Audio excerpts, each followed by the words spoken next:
What if one day someone offers you a peach and said that this will cure all your aches and wounds? Eat this and you will have eternal life. No strings attached. An easy way to be liberated from youth, old age, sickness, and suffering. Would you take it? Would you accept the gift of immortality? This is the gift given by the thousand-handed, merciful Medicus, or as the Rainbow Arbiter's followers would call him, the Plague's author, but more universally known as Yaoshi, the Abundance. Today we're going to talk about the disciples of Sanctus Medicus, the Abominations of Abundance, the Marastruck, and well, a lot more titles that you may call them, but we'll just call them the Denizens of Abundance. We'll talk about their Aeon, as well as the gift of immortality or curse that they possess. Now before we talk about the Denizens of Abundance, let's talk about the Abundance himself, Yaoshi. The Abundance is an enigma to many. As a giver of life, he is seen as an Aeon of good. However, this sentiment is seen from the lens of transient races, and only the long-lived immortal races truly see the Abundance for what it really is, a being devoid of empathy, not realizing the suffering he has wrought with his gift, or should I say curse, of immortality. Only those who have the capability to live long would see the horrors the Aeon of Abundance can bring. And so, he is seen as an Aeon of evil. So even though the Abundance has never taken a single life, those that encounter him often end up with a fate worse than death. However, as Madame Herta would point out, narrow definitions of good and evil can never be applied to incomprehensible beings such as Aeons. Many speculate that the Abundance only wishes to spread its gifts to all, not understanding the consequences of such a gift. But ultimately, we know nothing of his motives. What we do know is the gifts that he brings: immortality, life, and power.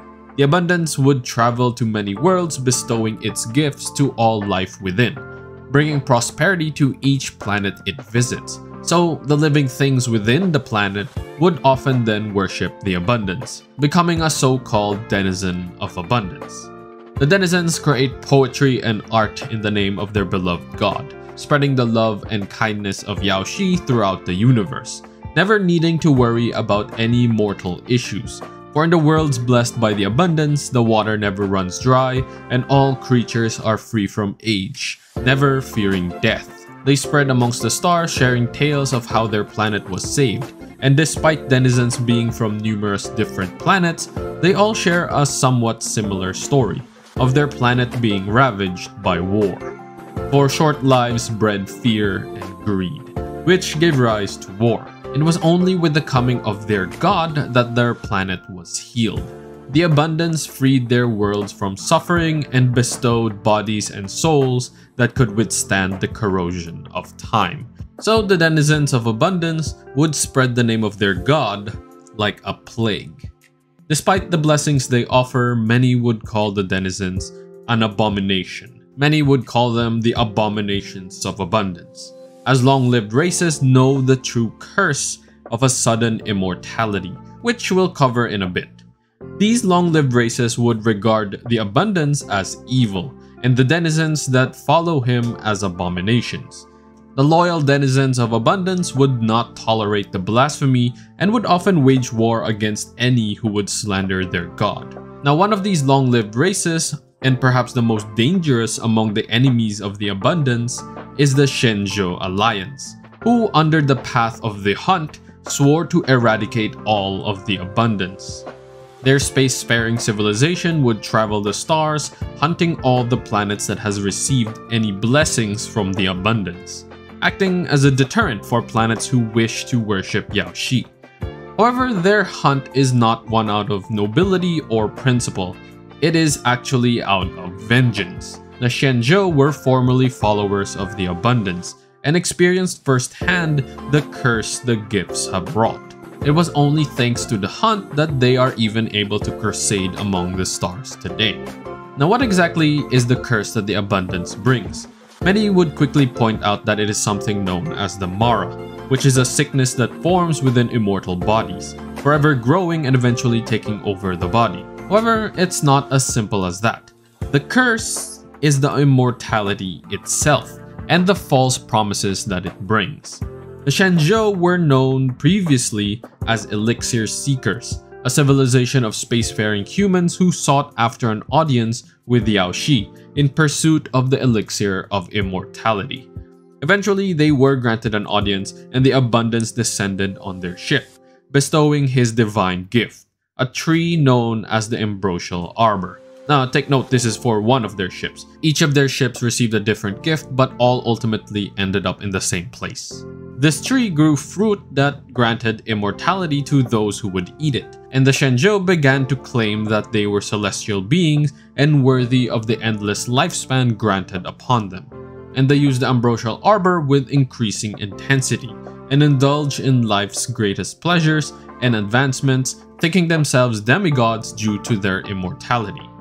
They molded their bodies to be able to shapeshift, they gave the gift of intelligence to animals, they created innumerable and unimaginable technology that could do what others would call impossible. The gift itself definitely has its benefits when viewed through a lens of transience. The problem is immortality lasts forever, and forever is a very, very long time. It was only after thousands if not hundreds of thousands of years that the agony of immortality would set in, when the realization of the truth would dawn on them, and the ambrosial arbor would take off its mask. We have this entry from one of the artifacts that explains the whole thing. Quote, "The Celestials ceaselessly reproduced, yet tasted no death. The ship groaned from overpopulation, as hunger and starvation tormented many. Shenzhou's young can never realize their life's ambitions while their elders clang to power. The society teetered at the edge of structural collapse.